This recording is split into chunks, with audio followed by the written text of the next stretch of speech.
ಅಯ್ಯೋ ದೇವ್ರೆ, ಈ ಅವನಿ ಸಿರಿಪುರಕ್ಕೆ ಹೋಗಿ ಅಸಲಿ ವಿಗ್ರಹನ ಕಂಡಿಡ್ದು ವಾಪಸ್ ತಗೊಂಡು ಬಂದು ಈ ಮನೇಲಿ ಇಟ್ಲು ಅಂದ್ರೆ ನಮಗೆ ಮತ್ತೆ ಕಷ್ಟಗಳು ಎದುರಾದಂಗೆ ಅಲ್ವಾ?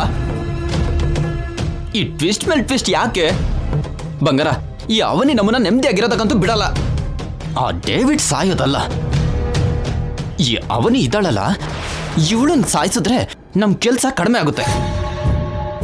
ಬಂಗಾರ, ನೀನ್ ಹೂ ಅನ್ನು, ಸೂಪರಿ ಗ್ಯಾಂಗ್ಸ್ನ ಗ್ರೌಂಡಿಗೆ ಇಳಿಸ್ತೀನಿ, ಆ ಅವನಿನ ಮುಗಿಸ್ಬಿಡ್ತೀನಿ.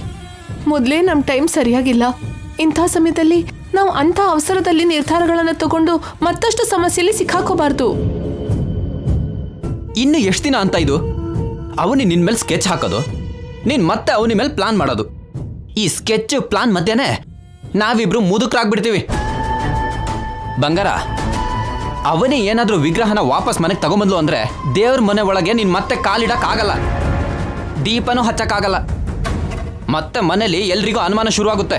ಅಮ್ಮನವ್ರ ವಿಗ್ರಹ ಅವನಿಗೆ ಸಿಗೋದು ಅಷ್ಟು ಸುಲಭ ಅಲ್ಲ. ಅದು ಸಿಗೋದೇ ಆಗಿದ್ರೆ ಇಷ್ಟೊತ್ತಿಗೆ ಆಕ್ಸಿಡೆಂಟ್ ಸ್ಪಾಟಲ್ಲಿ ಪೊಲೀಸರಿಗೆ ಸಿಗ್ಬೇಕಾಗಿತ್ತು. ಅವನಿ ಸಿರಿಪುರಕ್ಕೆ ಹೋಗಿ ವಾಪಸ್ ಬರೋ ಸಮಯಕ್ಕೆ ಅವನಿ ತಲೆ ಮೇಲೆ ದೊಡ್ಡ ಸಿಡಿಲ್ ಹೊಡೆಯೋ ಹಾಗೆ ಮಾಡ್ತೀನಿ. ನಮಗೆ ಎದುರು ಬೀಳ್ದೇ ಇರೋ ಅಂತ ಶಾಕ್ ಕೊಡ್ತೀನಿ. ಇಷ್ಟು ಕಾಲದಿಂದ ಬಚ್ಚಿಟ್ಟಿರೋ ಬಾಂಬನ್ನ ಹೊರಗಡೆ ತೆಗೆದು ಬ್ಲಾಸ್ಟ್ ಮಾಡ್ತೀನಿ. ಅಂದ್ರೆ ಏನ್ ಮಾಡ್ತೀಯಾ? ಅದು ಸೀಕ್ರೆಟ್. ವೇಟ್ ಮಾಡು. ನೀನೊಬ್ಳು ಗಂಡನ ಹತ್ರ ಕೂಡ ಸಸ್ಪೆನ್ಸ್ ಮೇಂಟೈನ್ ಮಾಡ್ತೀಯ. ನೀನ್ ಏನ್ ಮಾಡ್ತೀಯೋ ಏನೋ.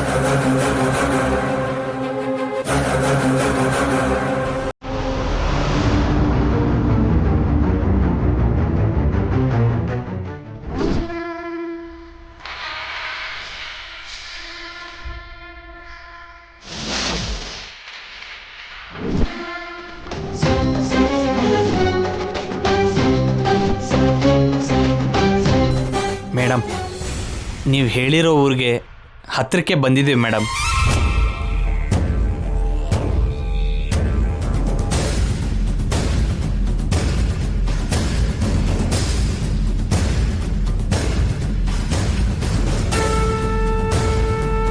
ನಮ್ಮ ಅಮ್ಮನವ್ರ ಮೇಲೆ ಡಾಕ್ಯುಮೆಂಟ್ರಿ ಮಾಡ್ತೀನಿ ಅಂತ ಅವನಿ ಹತ್ರ ಇಂಟರ್ವ್ಯೂ ತಗೊಳ್ತೀವಿ ಅಂತ ಒಂದ್ಸಲ ಫಾರಿನರ್ಸ್ ಬಂದಿದ್ರು, ನೆನ್ಪಿದ್ಯಾ? ನೆನ್ಪಿದೆ ರೀ. ಅವ್ರೆಲ್ಲರೂ ಸತ್ತೋದ್ರಂತಮ್ಮ. ಪೇಪರಲ್ಲಿ ಹಾಕಿದಾರೆ ನೋಡು.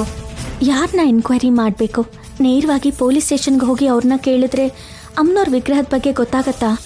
ಅವ್ರಿಗೆ ಗೊತ್ತಿದ್ರೆ ಪೇಪರಲ್ಲೇ ನ್ಯೂಸ್ ಬರ್ತಾ ಇತ್ತು ಅಲ್ವಾ? ಇಲ್ಲಿ ಕೇಳಿ. ಏನವ್ವ? ಈ ಮಧ್ಯೆ ಒಂದು ಕಾರ್ ಆಕ್ಸಿಡೆಂಟ್ ಆಯ್ತಲ್ವಾ? ಅದು ಇಲ್ಲೇನಾ? ಹೌದಮ್ಮ, ಅಲ್ಲಿ ನೋಡಿ, ಅಲ್ಲಿ ಕಾಣ್ತಿರೋ ಮರದ ಹತ್ರನೇ ನಡೆದಿದ್ದು.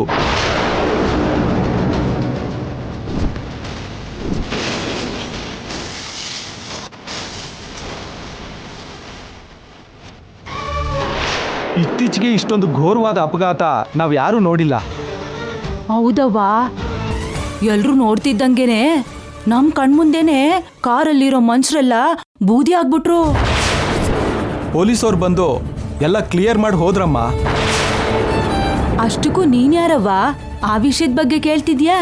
ಎಲ್ಲಿಂದ ಬಂದಿದೀಯಾ? ಅದು ನಮ್ದು ಇಲ್ಲೇ ಹತ್ರದಲ್ಲಿರೋ ಅಂತ ಹಳ್ಳಿ ನೋಡ್ಕೊಂಡು ಹೋಗಕ್ ಬಂದೆ. ನಡೆದಿರೋ ಆಕ್ಸಿಡೆಂಟ್ ಬಗ್ಗೆ ಸಂಬಂಧಿಸಿ ಕೆಲವು ವಿಷಯಗಳು ಬೇಕಿತ್ತು, ಅದಕ್ಕೆ ಬಂದೆ. ನಿಮ್ಮೂರಲ್ಲಿ ಪ್ರತಿ ವರ್ಷ ಅನ್ನಪೂರ್ಣಾದೇವಿ ಉತ್ಸವ ನಡೆಯುತ್ತಲ್ಲಮ್ಮ, ನಾವು ಅಲ್ಲಿಗೆ ಬರ್ತಿರ್ತೀವಿ. ಆಕ್ಸಿಡೆಂಟ್ ನಡೆದಿರೋ ದಿನ ಸತ್ತೋಗಿರೋರಿಗೆ ಸಂಬಂಧಿಸಿದ ವಸ್ತುಗಳು ಏನಾದರೂ ಸಿಕ್ತಾ? ವಸ್ತುಗಳಂದ್ರೆ ಅದೇ ಯಾವ್ದಾದ್ರೂ ವಿಗ್ರಹದ ಥರದ್ದು. ಕಾರ್ ಜೊತೆಯಾಗೆ ಬೂದಿ ಆಗೋಯ್ತವ, ಅಂಥದ್ದು ಏನೂ ಸಿಗ್ಲಿಲ್ಲ.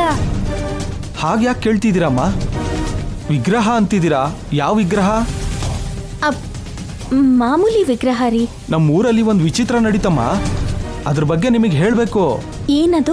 ಆ ಆಕ್ಸಿಡೆಂಟ್ ನಡೆದಿದ್ದ ಮಾರನೇ ದಿನದಿಂದ ಏನ್ ನಡೀತೋ ಗೊತ್ತಿಲ್ಲ, ಒಂದು ವಾರ ಪೂರ್ತಿ ಚೆನ್ನಾಗಿ ಮಳೆ ಹೋಯ್ತು, ಕೆರೆ ಎಲ್ಲ ತುಂಬ ಹೋದ್ವು. ತುಂಬಾ ದಿನಗಳಿಂದ ಮಳೆ ಯಾವಾಗ ಬೀಳುತ್ತೋ ಅಂತ ಕಾಯ್ತಾ ಇದ್ವಿ. ಯಾಕಂದ್ರೆ ಬೆಳೆ ಬರ್ದೇನೆ ಬರಪೀಡಿತ ಜಾಗವಾಗಿ ಬದಲಾಗಿ ಎಲ್ಲರೂ ಬೇರೆ ಊರಿಗೆ ಹೊರಟೋದ್ರು. ಈಗಂತೂ ಎಲ್ಲರೂ ಬೆಳೆ ಬೆಳೀತಿದ್ದಾರೆ. ಯಾವುದೋ ಅದ್ಭುತ ಅಂತೂ ನಡೀತಮ್ಮ. ನಮ್ಗೆ ಕೆಲ್ಸಕ್ಕೆ ಟೈಮ್ ಆಗ್ತದೆ, ನಾವು ಬರ್ತೀವಿ. ಸರಿ ಅಮ್ಮ. ಬಾರಯ್ಯ.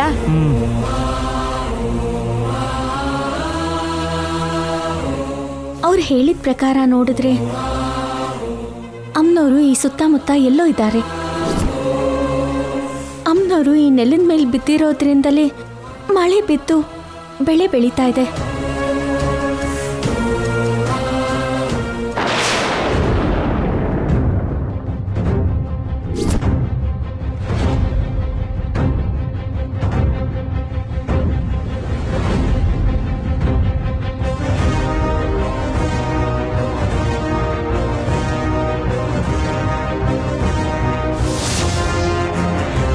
ಅಮ್ಮ ಅನ್ನಪೂರ್ಣ ದೇವಿ, ನಿತ್ಯ ನಿನ್ನ ಆರಾಧಿಸೋ ಈ ಭಕ್ತೇನ ಕರುಣಿಸಿ ಕಾಣಿಸ್ಕೊಳ್ಳಮ್ಮ.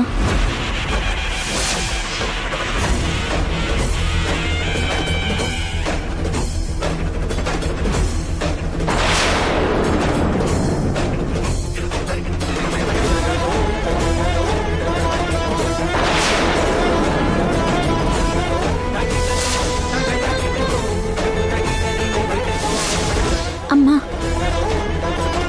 ನೀನ್ ನಮ್ಮ ಮನೆಯಿಂದ ಹೊರಗಡೆ ಬಂದಾಗಿಂದ ಒಂದಾದ್ಮೇಲೆ ಒಂದು ಸಮಸ್ಯೆಗಳು ಬರ್ತಾನೇ ಇದೆ. ನೀನ್ ತಕ್ಷಣ ನಮ್ಮನೆಗೆ ಬರಬೇಕು ತಾಯಿ.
ಫಾರಿನ್ ಅವರು ಕಾರಲ್ಲೇ ವಿಗ್ರಹನ ತಗೊಂಡು ಹೊರಟಾಗ ಎಲ್ಲರೂ ಸತ್ತೋದ್ರೆ ವಿಗ್ರಹ ಹೇಗ್ ಮಿಸ್ ಆಗತ್ತೆ?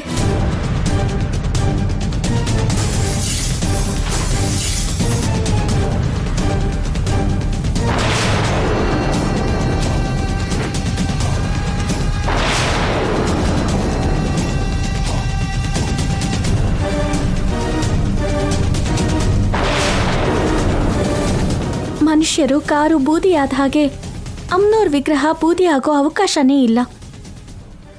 ಮತ್ತೆ ವಿಗ್ರಹ ಏನಾಯ್ತು?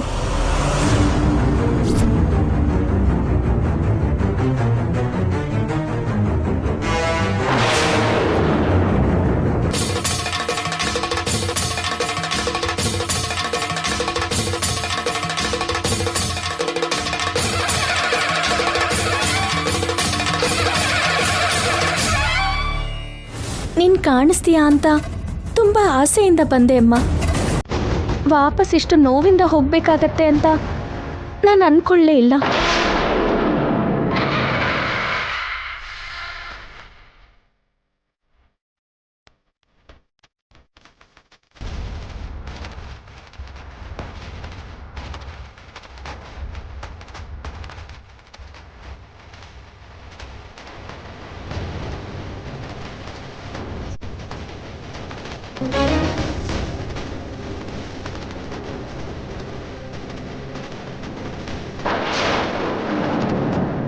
ಅಣ್ಣ, ನಡೀರಿ ಹೋಗೋಣ.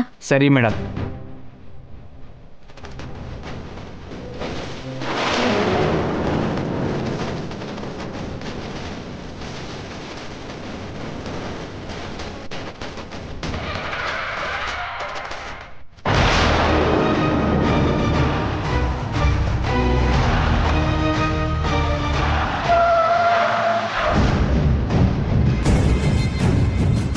ಏನಾಯ್ತು?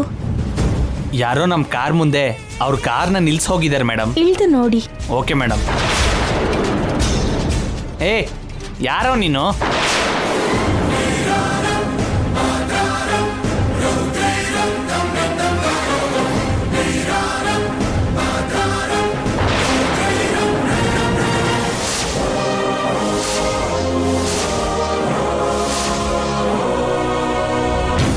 ಬಾವ ಯಾಕೆ ಇಲ್ಲಿಗೆ ಬಂದ್ರು?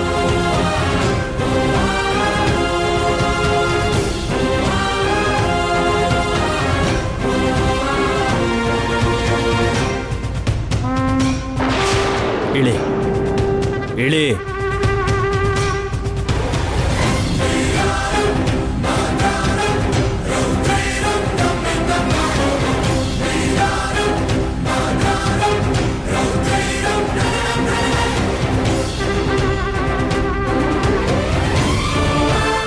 ಬಾವ ನೀನೇನು ಇಲ್ಲಿ? ನೀವ್ ಹೋಗಿ. Okay madam.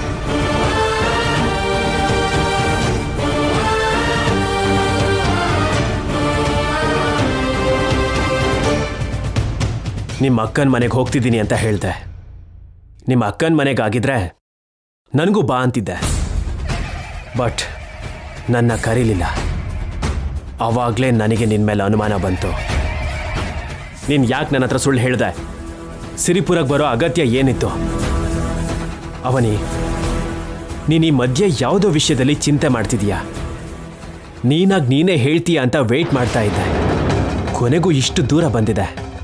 ಅದಕ್ಕೆ ನಿನಗೆ ಅನುಮಾನ ಬರ್ದಿರೋ ಹಾಗೆ ನಿನ್ನ ಹಿಂದೆನೇ ಫಾಲೋ ಮಾಡಿದೆ. ಆ ಡೇವಿಡ್ ಅವರಿಗೆ ಆಕ್ಸಿಡೆಂಟ್ ನಡೆದಿರೋ ಈ ಸಿರಿಪುರದವರೆಗೂ ನೀನು ಯಾಕೆ ಬರಬೇಕಾಗಿ ಬಂತು ಅಂತ ನನ್ನ ಹತ್ರ ನಿಜ ಹೇಳು. ನೀನು ಸುಳ್ಳು ಹೇಳಿದ್ರೆ ಮಾತ್ರ ನನ್ನ ಮೇಲೆ ಆಣೆ.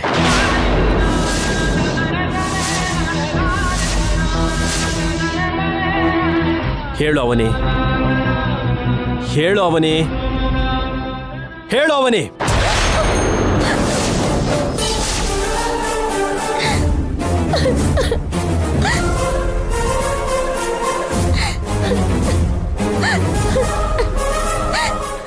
ಬಾವ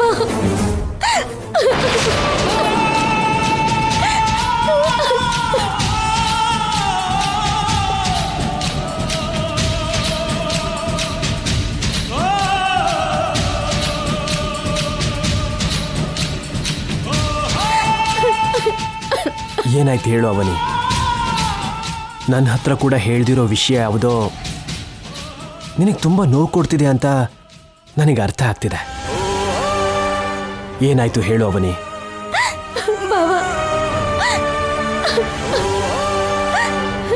ಹೇಳ್ಬೇಕು ಅಂತ ತುಂಬಾ ಸಲ ಅನ್ಕೊಂಡೆ. ಒಂದೆರಡು ಸಲ ಪ್ರಯತ್ನ ಕೂಡ ಮಾಡಿದೆ, ಆದ್ರೆ ಭಯ ಪಟ್ಟು ಸುಮ್ಮನಾದೆ. ಯಾಕೆ ಅಂದ್ರೆ ನಾನು ಆ ವಿಷಯ ಹೇಳಿದ್ರೆ ನಿಂಗೆ ಕೋಪ ಬರುತ್ತೆ, ನೀನ್ ನನ್ನ ದೂರ ಮಾಡ್ತೀಯ. ಅಷ್ಟಕ್ಕೂ ನೀನ್ ಹೇಗ್ ರಿಯಾಕ್ಟ್ ಮಾಡ್ತೀಯೋ, ಇದೆಷ್ಟು ದೂರ ಹೋಗುತ್ತೋ ಅಂತ ಭಯ ಪಟ್ಟು ನಿಜಾನ್ ಹೇಳೋದಕ್ಕಾಗ್ಲಿಲ್ಲ. ನಿನ್ನ ಹತ್ರ ಸುಳ್ಳು ಹೇಳ್ಬೇಕು ಅಂತಲ್ಲ, ನಿಜಾನ್ ಮುಚ್ಚಿಡ್ಬೇಕು ಅಂತಲೂ ಅಲ್ಲ.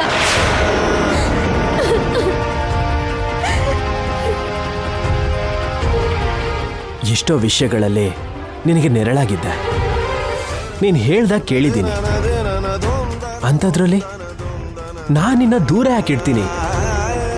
ಪರವಾಗಿಲ್ಲ, ಏನು ನಡೀತು ಅಂತ ಹೇಳು. ನಮ್ಮ ಮನೇಲಿ, ದೇವರ ಮನೇಲಿರೋದು ಒರಿಜಿನಲ್ ವಿಗ್ರಹ ಅಲ್ಲ ಬಾವ.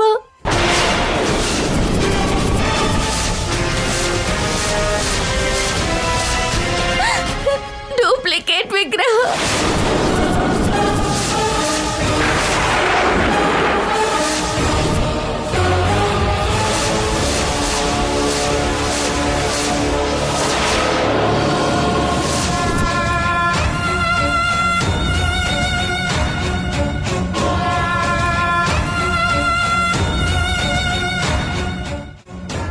ಏನೋ? ಹೌದು ಹೌದು ಬಾವ, ಹೀಗ್ ಬದಲಾಯ್ತೋ ಗೊತ್ತಿಲ್ಲ, ಆದ್ರೆ ಆ ಕಾಲರುದ್ರಂಗೆ ನನ್ನ ಕೈಯಾರೆ ನಾನೇ ನಿಜವಾದ ವಿಗ್ರಹನ ಕೊಟ್ಬಿಟ್ಟೆ.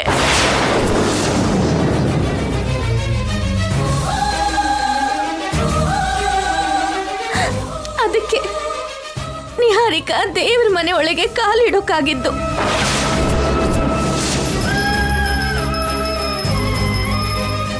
ಅದಕ್ಕೆ ಮನೆಯಲ್ಲಿ ಕಾವ್ಯ ಸಮಸ್ಯೆ, ರೈತರ ಸಮಸ್ಯೆ, ರಾಧಾಕೃಷ್ಣ ಬಾವ ವ್ಯಾಪಾರದಲ್ಲಿ ನಷ್ಟ ಹೋಗುವಂತ ಸಮಸ್ಯೆಗಳು ಬಂದಿದ್ದು. ವಿಗ್ರಹ ಬದಲಾಗಿದೆ ಅಂತ ನಿನಗೆ ಹೇಗೆ ಗೊತ್ತಾಯ್ತು? ಜಂಗಮ ದೇವರು ಹೇಳಿದ್ರು.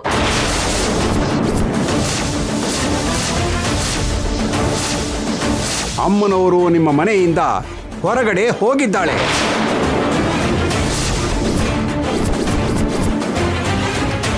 ನಿಜವಾದ ವಿಗ್ರಹನ ತಗೊಂಡು ಹೋಗಿದ್ದಕ್ಕೇನೆ ಮಾಂತ್ರಿಕ ಸತ್ತೋದ. ಆ ಫಾರಿನರ್ಸ್ ಸತ್ತೋದ್ರು. ಅಮ್ಮನವ್ರ ಮಹಿಮೆಗೆ ಅವ್ರ ಅಂತ್ಯ ಆಗಿದ್ದು. ಆಕ್ಸಿಡೆಂಟ್ ನಡೆದಿರೋ ಸ್ಪಾಟಲ್ಲಿ ವಿಗ್ರಹ ಸಿಗತ್ತೇನೋ ಅನ್ನೋ ಆಸೆಯಿಂದ ಬಂದೆ. ಸುತ್ತ ಹುಡುಕ್ದೆ, ಆದ್ರೂ ಕಾಣಿಸ್ಲಿಲ್ಲ. ಇದೇ ಭಾವ ನಡೆದಿದ್ದು. ಈ ವಿಷಯನ ನಿನ್ನ ಹತ್ರ ಕೂಡ ಹೇಳ್ಕೊಳಕ್ಕಾಗ್ದೆ ನನ್ನಲ್ಲಿ ನಾನು ಒದ್ದಾಡ್ತಾ ನರಕ ಅನುಭವಿಸ್ತಾ ಇದ್ದೀನಿ. ಸೌಮ್ಯನ ಕಾಪಾಡ್ಕೋಬೇಕು, ಅಮ್ಮನವ್ರನ್ನ ಕಾಪಾಡ್ಕೋಬೇಕು ಅಂತ ಮಾಡಿರೋ ಪ್ರಯತ್ನ ಎಲ್ಲ ವ್ಯರ್ಥ ಆಗೋಯ್ತು. ಏನ್ ಮಾಡ್ಬೇಕು ಅಂತ ನಂಗೇನು ತೋಚ್ತಾ ಇಲ್ಲ ಬಾವ. ಇದಕ್ಕೆ ನಾನು ಮೊದ್ಲಿಂದನೂ ಕೂಡ ಅಮ್ಮನವ್ರ ವಿಗ್ರಹ ತಂಟೆಗೆ ಹೋಗ್ಬೇಡ ಅಂತ ಹೇಳಿದ್ದು. ನೀನು ನನ್ನ ಮಾತು ಕೇಳ್ದೇನೆ ಮುಂದೆ ಹೆಜ್ಜೆ ಇಟ್ಟೆ. ಇವಾಗ ಈ ವಿಷಯ ಅಪ್ಪ ಅಮ್ಮನಿಗೆ ಗೊತ್ತಾಯ್ತು ಅಂದ್ರೆ ಅವ್ರು ತಡ್ಕೋತಾರ. ಎಲ್ಲರಿಗೂ ಈ ವಿಷಯ ಗೊತ್ತಾಯ್ತು ಅಂದ್ರೆ ಇಡೀ ಕುಟುಂಬ ನಿನ್ ವಿರುದ್ಧ ತಿರುಗಿ ಬೀಳತ್ತೆ. ಅದಕ್ಕೆ ನಾನು ರಹಸ್ಯವಾಗಿ ನನ್ನ ಪ್ರಯತ್ನ ಮಾಡ್ತಾ ಇದ್ದೀನಿ. ಅಮ್ಮನವ್ರು ಹೇಗಾದ್ರೂ ಸಿಗ್ತಾಳೆ ಅನ್ನೋ ನಂಬಿಕೆ ನನಗಿದೆ. ಕೆಲವು ದಿನ ಕಾಯೋಣ. ಇನ್ ನಾನ್ ಕಾಯಲ್ಲ.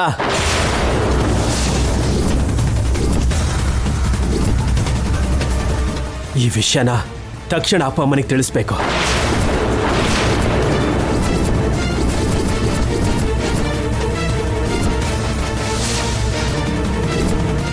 ಇನ್ನು ತಡ ಮಾಡೋದು ಒಳ್ಳೇದಲ್ಲ. ಏನ್ ನಡಿಬೇಕೋ ಅದೇ ನಡೆಯುತ್ತೆ. ಬಾವ, ಅವಸರ ಪಡ್ಬೇಡ ಬಾವ. ಅವನೇ, ಇದು ಚಿಕ್ಕ ವಿಷಯ ಅಲ್ಲ. ನಮ್ಮ ಪರಿಸ್ಥಿತಿನೆಲ್ಲ ವಿವರಿಸಿ ನಿಜಾನ ಹೇಳಲಿಲ್ಲ ಅಂದ್ರೆ ಅಪ್ಪ ಅಮ್ಮನಿಗೆ ಯಾವುದೋ ಒಂದು ರೀತಿಲಿ ಗೊತ್ತಾದಾಗ ನಾವು ಮೋಸಗಾರರಾಗ್ತೀವಿ, ಕುಟುಂಬ ದ್ರೋಹಿಗಳಾಗ್ತೀವಿ. ಅದನ್ನ ನೀನು ಅರ್ಥ ಮಾಡ್ಕೋ. ಇಲ್ಲಿ ನಿನಗೆ ವಿಗ್ರಹ ಸಿಗ್ಲಿಲ್ಲ, ಅದಕ್ಕೆ ಅಪ್ಪ ಅಮ್ಮನಿಗೆ ನಿಜ ಹೇಳೋದು ಒಳ್ಳೇದು.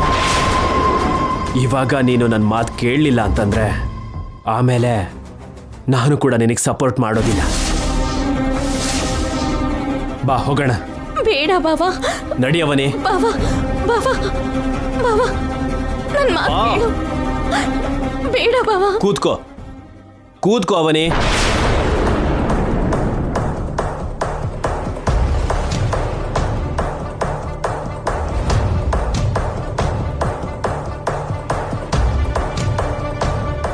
ಹೀಗಾಗ್ತಾ ಇದೆ ಅಂದ್ರೆ ಏನಾದರೂ ಕಾರಣ ಇದೆಯಾ? ಇದ್ರ ಹಿಂದೆ ದೈವ ಸಂಕಲ್ಪಿಸಿರೋ ರಹಸ್ಯ ಏನಾದರೂ ಇದೆಯಾ?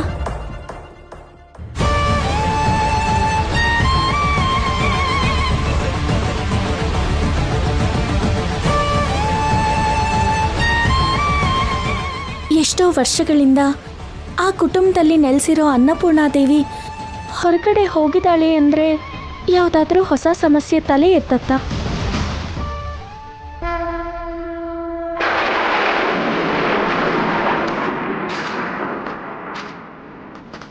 ಯಾವುದೋ ಕಾರಣ ಇಲ್ಲದೇನೆ ಇದೆಲ್ಲ ಆಗಲ್ಲ.